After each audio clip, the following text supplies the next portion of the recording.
नमस्कार दोस्तों।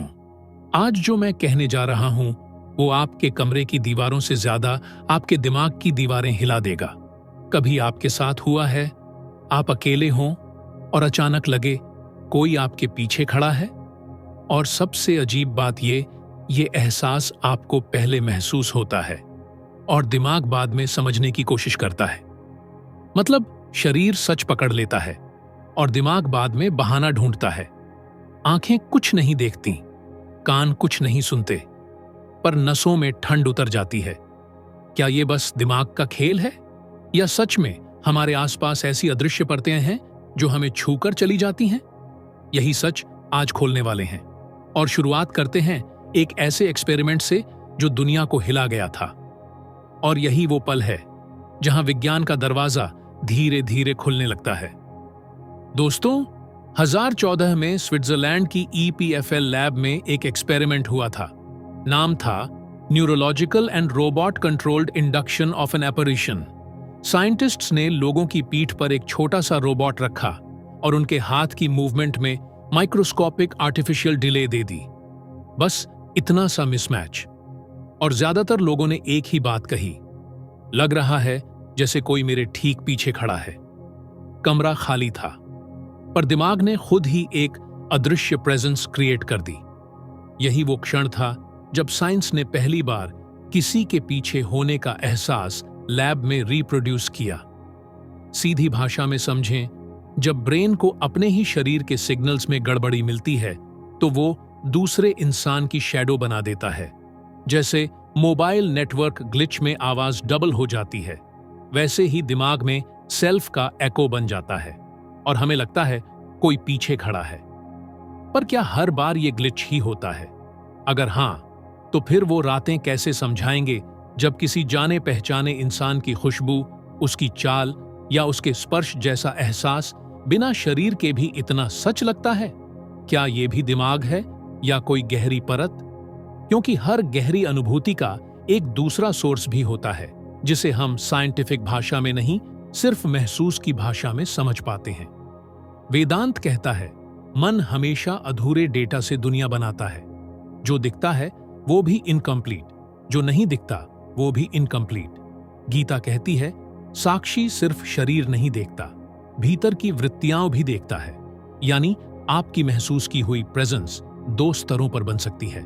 एक, दिमाग की गणना, दूसरी, आपके भीतर की स्मृति और संबंध। आम भाषा में कहें, कभी कभी पीछे कोई है वाला डर ब्रेन की वायरिंग की हल्की सी चमक है, और कभी कभी वही एहसास किसी अपने की याद, किसी अधूरी बात या आत्मा की हल्की सी दस्तक बन जाता है। दोनों सच हैं, बस दो अलग सच। साइंस बताती है कि प्रेजेंस की feeling sensory motor mismatch, infrasound और एक्सपेक्टेशन से बन सकती है। पर अगर यही पूरी कहानी होती तो हर बार एहसास एक जैसा होता, लेकिन ऐसा कभी नहीं होता। स्पिरिचुअलिटी कहती है कि हर भावना और हर संबंध अपना एनर्जेटिक फुटप्रिंट छोड़ता है। जब दोनों एक साथ एक्टिवेट हों तो खाली कमरा भी खाली नहीं लगता। पर असली तीन रहस्य अब शुरू होता है। जब कमरे में न रोबोट है, न मिसमैच, न हवा बदली, न तापमान, सब कुछ नॉर्मल है, फिर भी 10 में से 7 लोग उसी जगह पर किसी के होने की रिपोर्ट क्यों देते हैं? क्या वहां भी दिमाग ग्लिच कर रहा है, या एनवायरनमेंट खुद कोई और कहानी सुना रहा है? क्योंकि अगर प्रेजेंस सिर्फ दिमाग होती तो उसे ट्रिगर करने वाली फ्रीक्वेंसी कभी खोजी ही न जाती। अब अगले हिस्से में देखते हैं कैसे 19 हर्ट्ज की अदृश्य साउंड ने एक पूरे लैब को भूतिया बना दिया था। अब आते हैं उस रहस्य पर जिसने पूरी दुनिया में हॉन्टेड जगहों की असलियत बदल दी। 1980 के दशक में इंग्लैंड के एक इंजीनियर विक टैंडी अपनी लैब में काम कर रहे थे। कमरा खाली था, लेकिन उन्हें बार बार लग रहा था कोई उनके पीछे खड़ा है। धड़कन तेज, शरीर ठंडा, और दूसरी तरफ लैब के कोने में उनकी नजर को धुंधला सा शैडो दिखा। उन्होंने सोचा यह हेलुसिनेशन है, पर अगले ही दिन टेस्ट हुआ और वजह मिली एक ऐसी फ्रीक्वेंसी की जिसे इंसान सुन ही नहीं सकता। 19 हर्ट्ज इंफ्रासाउंड। यह फ्रीक्वेंसी बिल्कुल इंसानी आंख की रेजोनेंस फ्रीक्वेंसी से मैच करती है, और जब यह हवा में घूमती है तो शैडो, प्रेजेंस, डर सब बिना किसी भूत, बिना किसी इंसान के पैदा हो जाते हैं। यही वजह है जिस कमरे को लोग भूतिया मानते थे, वहां असल गोश्त नहीं, अदृश्य हवा की 19 हैड्स पर चल रही कंपन थी। सीधी भाषा में समझें, ये 19 हैड्स एक ऐसी आवाज है जो आपके कान नहीं सुनते, पर आपका शरीर उसे पूरी इंटेंसिटी से महसूस करता है। ये कुछ ऐसा है जैसे बहुत हल्की सी हवा हो, जो आपके कान तक नहीं पहुंचती, पर आपकी नसों को झटका देती है। और जब आपकी आंखों के ठीक पीछे वाली मसल्स इस वाइब्रेशन से हिलती हैं, तो दिमाग शैडो जैसा इफेक्ट बना देता है। यानी आवाज इनविजिबल है, पर असर विजिबल है। लेकिन अब असली सवाल शुरू होता है। अगर 19 हेड्स शैडो पैदा कर सकती है, तो क्या ये प्रेजेंस जैसा एहसास भी पैदा कर सकती है? और अगर हां, तो कितनी बार आपने जो महसूस किया वो हवा का खेल था, और कितनी बार वो हवा नहीं थी? और इससे भी बड़ा सवाल, क्या हर जगह सिर्फ हवा ही वजह होती है? क्योंकि कई प्रेजेंस इवेंट्स 19 हद से भी एक्सप्लेन नहीं होते।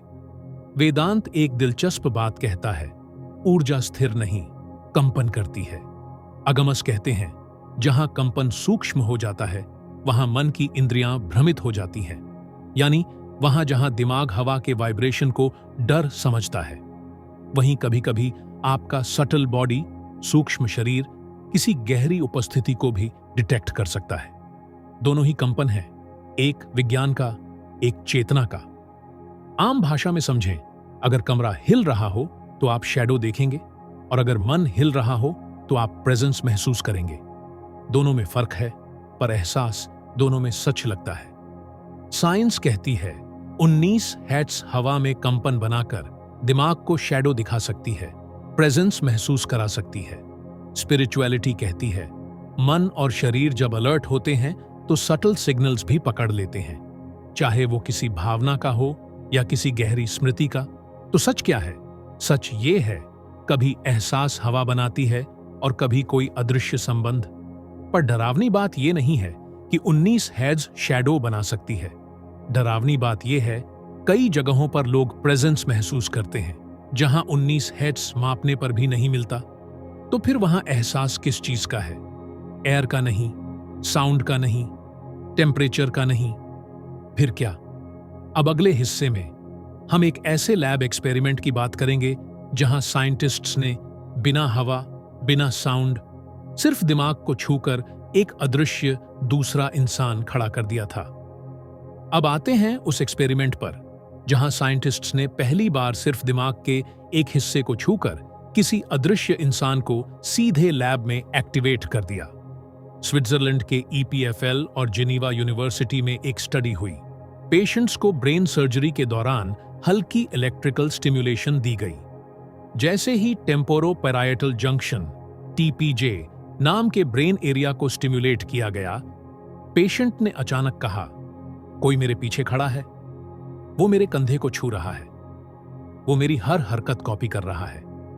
कमरा खाली था, डॉक्टर के सामने सिर्फ पेशेंट था, पर दिमाग ने एक अदृश्य दूसरा इंसान यानी अ शैडो पर्सन लिटरली पैदा कर दिया। यह कोई हेलुसिनेशन नहीं था, यह कंट्रोल्ड, रिपीटेबल साइंटिफिक इंडक्शन था। साइंस ने पहली बार एक प्रेजेंस को लैब में मैन्युअली ऑन किया था। सीधी भाषा में समझें, TPJ आपके दिमाग का वो हिस्सा है जो आपको यह बताता है कि आप कहां हैं, आपका शरीर कहां है और आपके आसपास कौन है। जब यही हिस्सा थोड़ी देर के लिए कंफ्यूज होता है तो दिमाग सोचना शुरू कर देता है, क्या मेरे अलावा यहां कोई और भी है? यानी अगर TPJ में हल्की सी गड़बड़ी हो जाए तो आपका ब्रेन आपकी ही एक डुप्लीकेट प्रेजेंस बना देता है।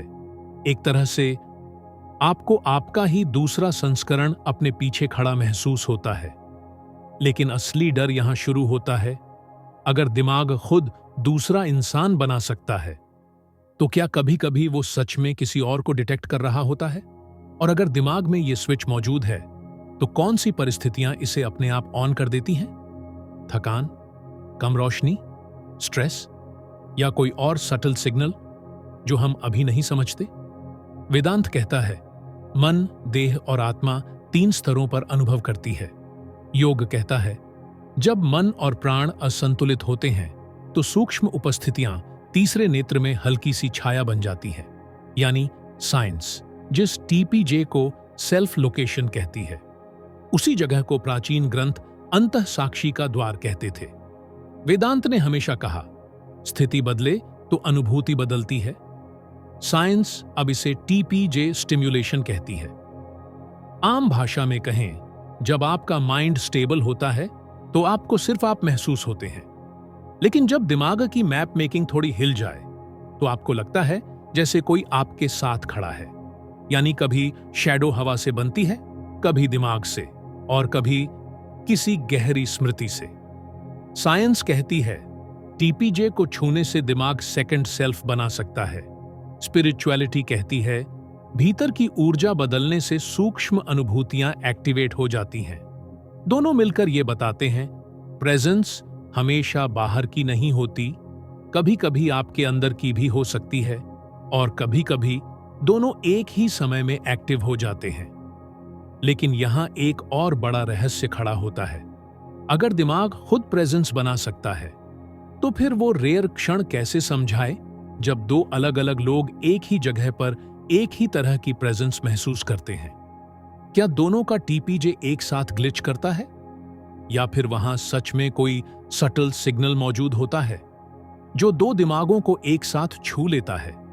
अब अगले हिस्से में हम उस रहस्य में उतरेंगे जहां दो लोग एक ही समय पर एक ही अदृश्य उपस्थिति की रिपोर्ट करते हैं और साइंस भी चुप हो जाती है।